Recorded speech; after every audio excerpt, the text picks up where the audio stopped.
इतना बड़ा झूठ क्यों बुलवाया? थप्पड़ खाने के लिए नहीं ला सकती थी वापस। जिंदगी बर्बाद कर दूंगा।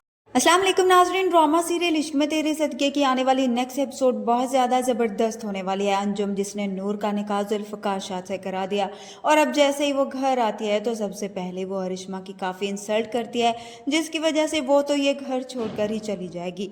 और ये भी वो आकर बताती है कि मैंने नूर का निकाह जुल्फ़िकार शाह से करा दिया है।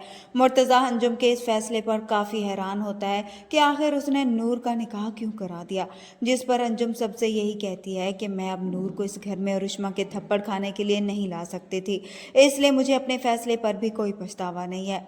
मुर्तज़ा अंजुम से कहता है कि आपने हमेशा ही अपने बेटे से ज़्यादा अपनी भतीजी को तरजीह दी है। साथ ही यहाँ पर बैठी साजिदा, जो अंजुम को ताने देने से बाज नहीं आती, वो भी यही कहती है कि आपने बिना सोचे उस लड़के से इसका निकाह करा दिया। हम नहीं जानते कि वो लड़का कैसा है, मगर अंजुम अब किसी की कोई भी बात को खातिर में नहीं लाती। उधर से सालार, जिसे नूर के निकाह का सुनकर काफ़ी झटका लगता है, वो भी यही कहता है कि मेरा घर बर्बाद करके कैसे वो खुश रह सकती है।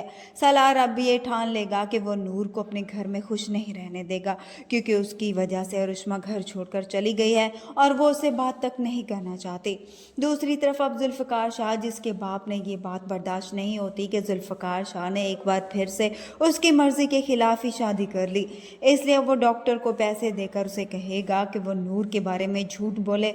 डॉक्टर आकर वैसा ही बताएगी जैसा जुल्फ़िकार शाह के बाप ने उसे बताया होगा। ये सुनने के बाद जुल्फ़िकार शाह भी काफ़ी परेशान होगा और ये सोचेगा कि नूर ऐसी लड़की नहीं है, मगर वो झुठला भी नहीं पा रहा होगा। जुल्फ़िकार शाह जिस तरह से नूर की तरफ देखेगा, नूर को भी महसूस हो जाएगा कि ज़रूर कोई ऐसी बात है जो इसे परेशान कर रही है, मगर अब जुल्फ़िकार शाह नूर से ऐसी कोई भी बात नहीं करेगा, बल्कि वो खामोश ही रहेगा।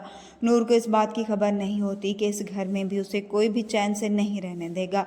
उधर से अब सालार, जो भी गुस्से में होता है, वो नूर को फ़ोन करेगा, उसे कहेगा कि तुम्हें क्या लगता है कि मेरी ज़िंदगी ख़राब करके तुम खुश रहोगी। वो नूर से कहता है कि मैं तुम्हें कभी भी खुश नहीं रहने दूंगा, मैं तुम्हारी और जुल्फ़िकार शाह की ज़िंदगी बर्बाद कर दूंगा। नूर जब सालार से बात कर रही होती है तो जुल्फ़िकार शाह भी उसकी बातें सुन रहा होता है। उसे तो यही लग रहा होता है कि नूर अब भी सालार से रब्ता